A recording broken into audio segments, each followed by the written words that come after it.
अस्सलाम वालेकुम स्टूडेंट्स, मैं हूं मोहम्मद अरसलान आमिर और आप देख रहे हैं मैथ सिटी। और आज हमारा 9th क्लास का चैप्टर 1 का थर्ड लेक्चर है। सेकंड लेक्चर में हमने कुछ टाइप्स देखी थी, टाइप्स ऑफ मैट्रिसेस। ये अबव टाइप सारी हमने सेकंड लेक्चर में की थी और हमारी 3 टाइप्स रहती थी, transpose of a matrix, symmetric matrix और सिक्यू सिमेट्रिक मैट्रिक्स। हमारा ये पोर्शन रहता था और उसके क्वेश्चन नंबर 5 और 6 रहते थे एक्सरसाइज 1.2 के। और आज हम ये सारा कंप्लीट करेंगे। एक्सरसाइज 1.2 आपकी आज कंप्लीट हो जाएगी और साथ में ये 3 टॉपिक्स हो जाएंगे। फर्स्ट ऑफ ऑल हम देखते हैं ट्रांसपोज ऑफ अ मैट्रिक्स।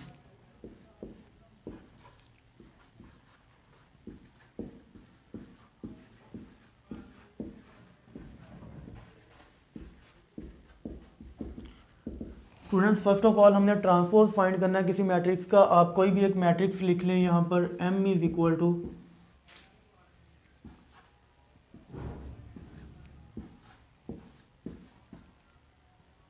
आपने ये एक मैट्रिक्स लिखा और साथ में इसकी पहले डेफिनेशन देखें कि हमने ट्रांसपोज फाइंड कैसे करना है। आप डेफिनेशन लिख सकते हैं या बुक से भी देख सकते हैं। इसकी डेफिनेशन ट्रांसपोज की क्या होगी? We can obtain transpose of a matrix by changing rows into columns और कॉलम्स इनटू रोज। बहुत ही सिंपल है कि हमने किसी चीज़ का, अगर किसी मैट्रिक्स का ट्रांसपोज फाइंड करना है तो आप सिंपली उसकी रोज़ को कॉलम में चेंज कर सकते हैं या कॉलम्स को रोज़ में चेंज कर सकते हैं, तो आपके पास मैट्रिक्स का ट्रांसपोज आ जाएगा। हम देखते हैं इस पर डेफिनेशन को अप्लाई करते हैं कैसे करना है। आपके पास ये मैट्रिक्स दिया हुआ है और ट्रांसपोज को शो इस तरह से करते हैं। एम के ऊपर आपने ये इस तरह टी लिख देना है तो ये ट्रांसपोज को शो करता है। एम ट्रांसपोज कैसे आएगा? इसके ऊपर भी आपने इसी तरह टी लिख देना। फर्स्ट पहले आपने एक स्टेप ये करना है, ये हम ट्रांसपोज इसका फाइंड करना चाह रहे हैं, ट्रांसपोज अप्लाई किया है हमने। फाइंड क्या करना है? M transpose. यहाँ पर ये लिख लो कि आपने एम ट्रांसपोज फाइंड करना है। इनके ऊपर हमने ट्रांसपोज का साइन लगा दिया। उसके बाद सिंपली इसकी आप रोज़ को कॉलम में या कॉलम को रोज़ में बदल सकते हैं, तो दोनों से सेम आंसर आए। सिंपली इसकी रोज़ को कॉलम में चेंज कर देते हैं। आपके पास ये जो फर्स्ट रो है ए बी सी, इसको हमने कॉलम बना देना है ए बी सी। उसके बाद जो सेकंड रो है डी ई एफ, इसको आपने सेकंड कॉलम बना देना है डी ई एफ। तो ये आपके पास इसका बहुत ही आसानी से एक ट्रांसपोज फाइंड हो गया। अब अगर इसकी एक और एग्जांपल हम देखते हैं, एक मैट्रिक्स ले लेते हैं 1 2 0 1। तो आप इसका ट्रांसपोज लेना चाहते हैं तो हमने 1 2 0 1 के ऊपर ट्रांसपोज लगाना है। और पहले हमने रोज़ को कॉलम में चेंज किया था, अब हम कॉलम को रोज़ में चेंज करके देखते हैं। A transpose equal to, first column क्या है 1 0, इसको फर्स्ट रो बना दें। सेकंड कॉलम क्या है 2 1, इसको सेकंड रो बना दें। तो ये इसका ट्रांसपोज आ गया। ये बहुत ही आसान इसकी एग्जांपल्स हैं। उसके बाद हम ट्रांसपोज के बाद आते हैं कि आपके पास सिमेट्रिक मैट्रिक्स क्या होता है और स्क्यू सिमेट्रिक मैट्रिक्स क्या होता है। First of all symmetric matrix करते हैं।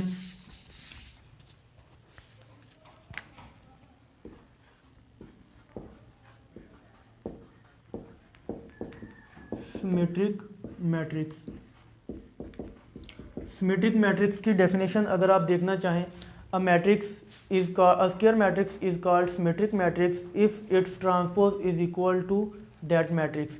अगर आपके पास एक आप स्क्वायर मैट्रिक्स लेते हैं, उस पर आपने ट्रांसपोज अप्लाई किया, उसका ट्रांसपोज लिया, वो अगेन उसी मैट्रिक्स के इक्वल आ गया, तो आप कहेंगे कि ये सिमेट्रिक मैट्रिक्स है। इसके लिए कंडीशन क्या है कि अगर आपने ए का ट्रांसपोज लिया है तो वो ए के ही इक्वल आ जाए, इसको हम क्या कहेंगे?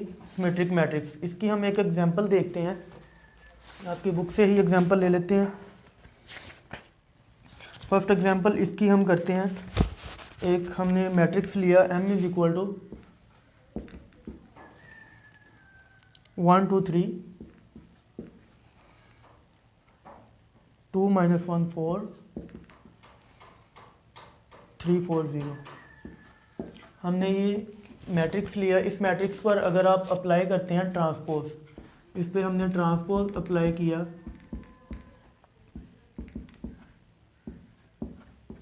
इसके ऊपर आप लगाएं ट्रांसपोज का साइन, उसके बाद इसका ट्रांसपोज ले लें। तो इसका ट्रांसपोज हम रोज़ को कॉलम में चेंज करते हैं 1 2 3, इसको 1 2 3 फर्स्ट कॉलम बना दें, सेकंड रो को सेकंड कॉलम, 2 - 1 4, थर्ड रो को थर्ड कॉलम, 3 4 0। तो ये आपके पास जो मैट्रिक्स आया है, आप इसको देखें क्या ये एम मैट्रिक्स के इक्वल है? 1 2 3 2 - 1 4 3 4 0। इस इट मीन्स कि ये एम के इक्वल आ गया है। हम कह सकते हैं कि M transpose equal to M. तो ये क्या बना आपके पास, वही कंडीशन सेटिस्फाई कर रही है। इट मीन्स कि ये एक सिमेट्रिक मैट्रिक्स है। सिमेट्रिक मैट्रिक्स क्या होता है कि अगर आपके पास कोई मैट्रिक्स स्क्वायर मैट्रिक्स है, उसका आप ट्रांसपोज लेते हैं तो वो अगेन उसी मैट्रिक्स के इक्वल आ जाता है, तो इसको हम कहेंगे सिमेट्रिक मैट्रिक्स। उसके बाद हम करते हैं सिक्योर सिमेट्रिक मैट्रिक्स, वो भी इसकी तरह बहुत ही आसान है। सिक्योर सिमेट्रिक मैट्रिक्स में आपने क्या करना है,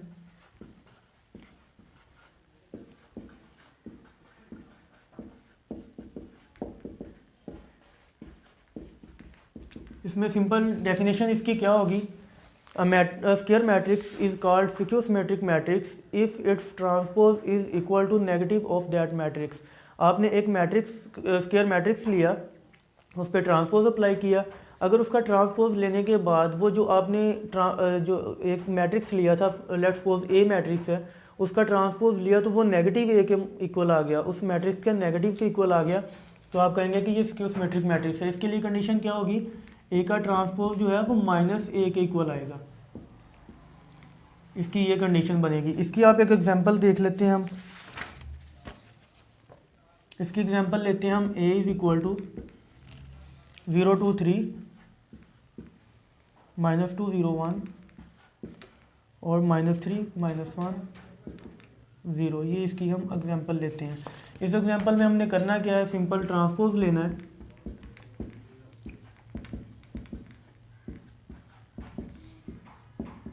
इसके ऊपर ट्रांसपोज का साइन लगाएं और सेकंड स्टेप में इसका ट्रांसपोज फाइंड कर लें।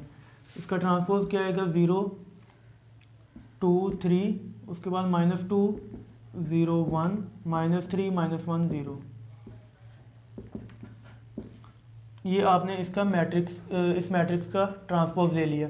अब ट्रांसपोज फाइंड करने के बाद इसमें से आपने माइनस को बाहर निकालना है, कॉमन लेना है, तो ये सारे साइन चेंज हो जाएंगे, 0 2 3 -2 0 1 -3 -1 0, ये सारे साइन चेंज हो गए। अब आप देखते हैं कि क्या ये मैट्रिक्स उसी मैट्रिक्स के इक्वल नहीं आ गया, मीन्स कि ए के इक्वल आ गया, तो आप इसकी जगह पर ए लिख ले, -a। तो ये आप कहते हैं कि ए का ट्रांसपोज लिया तो वो -a के इक्वल आ गया, तो ये सिक्योर सिमेट्रिक मैट्रिक्स की डेफिनेशन अप्लाई हो रही है, उसकी कंडीशन को सेटिस्फाई कर रहा है, तो हम कह देंगे कि ये एक सिक्योर सिमेट्रिक मैट्रिक्स है। इस तरह से आपने ये दोनों सिमेट्रिक मैट्रिक्स और सिक्योर सिमेट्रिक मैट्रिक्स को देखा, तो ये बहुत ही आसान टर्म्स है दोनों। अब हम आते हैं एक्सरसाइज पे। एक्सरसाइज के हमने लास्ट लेक्चर में कुछ क्वेश्चन किए थे और हमारे जो लास्ट पे 1-2 क्वेश्चन रहते थे, हम उसको देखते हैं। Exercise 1.2,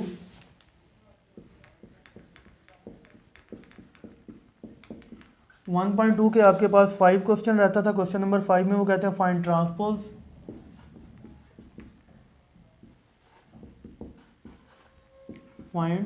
transpose of following.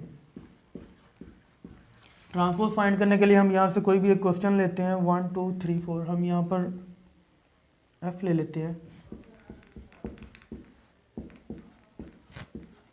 इसका ट्रांसपोज लेना है तो आप सिंपली इसके ऊपर ट्रांसपोज लगाते हैं और इसको जो फर्स्ट रो है उसको फर्स्ट कॉलम में चेंज कर देंगे। पहले तो इस पर फर्स्ट स्टेप उसका ट्रांसपोज अप्लाई करें, उसके बाद F ट्रांसपोज इक्वल टू, ये फर्स्ट रो है इसको फर्स्ट कॉलम बना दें, सेकंड रो है तो इसको सेकंड कॉलम बना दें। तो ये क्वेश्चन बिल्कुल आसानी से सॉल्व हो गया। इसके बाद इसका कोई भी पार्ट आप इसी तरह से कर सकते हैं। तो इसका एक और पार्ट हम कर लेते हैं, ई ले लेते हैं हम, ई इज़ इक्वल टू 2 3 -4 5। इसमें आपने क्या करना है, ई का ट्रांसपोज लेना है, तो यहाँ पर भी ट्रांसपोज लगाओ और इसके ऊपर भी ट्रांसपोज लगा दो। उसके बाद ई का ट्रांसपोज किसके इक्वल आ जाएगा, आपने फर्स्ट रो को फर्स्ट कॉलम बनाना है, सेकंड रो को सेकंड कॉलम बनाना है, तो ये इसका ट्रांसपोज आ गया। अब हम एक्सरसाइज का क्वेश्चन नंबर 6 देखते हैं। क्वेश्चन नंबर 6 जो है वो इम्पोर्टेंट है, उसको ध्यान से समझिएगा, लेकिन वो भी बहुत आसान है। क्वेश्चन नंबर 6 में वो कहते हैं वेरीफाई। इसके 2 पार्ट दिए हुए हैं, हमने एक पार्ट कर लेते हैं, a equal to 1 2 0 1।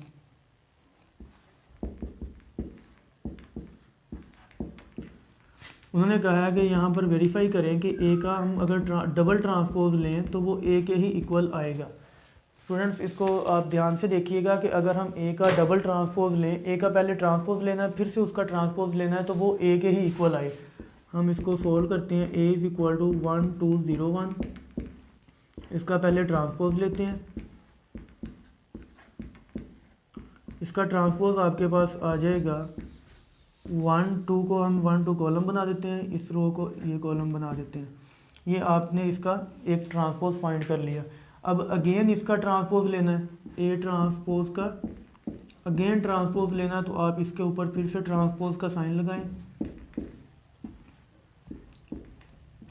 A transpose double transpose equal to, अब इसकी जो फर्स्ट रो है 1 0 उसको आप कॉलम बना दें, सेकंड रो है 2 1 इसको आप कॉलम बना दें। अब आपके पास ये जो मैट्रिक्स ऑब्टेन हुआ है इसको देखेंगे क्या ये ए के इक्वल है, 1 2 0 1 1 2 0 1। इट मीन्स कि हम कह सकते हैं कि ए का जो हमने डबल ट्रांसपोज लिया तो वो ए के इक्वल आ गया। ये वेरीफाई हो चुका है। आप कोई भी मैट्रिक्स लें उसका जब आप ट्रांसपोज लेंगे और अगेन ट्रांसपोज लेंगे, यानी कि डबल ट्रांसपोज जब हम लेते हैं तो वो उसी मैट्रिक्स के इक्वल आता है। तो ये था आपका हमारा आज का लेक्चर जिसमें हमने एक्सरसाइज 1.2 को कंप्लीट किया। नेक्स्ट लेक्चर में हम इंशाल्लाह एक्सरसाइज 1.3 करेंगे, उसकी थ्योरी और एक्सरसाइज को करेंगे। तो हमारे चैनल को सब्सक्राइब करें अगर आप मैथ सीखना चाहते हैं और नेक्स्ट वीडियोस का वेट कीजिएगा। अल्लाह हाफिज़।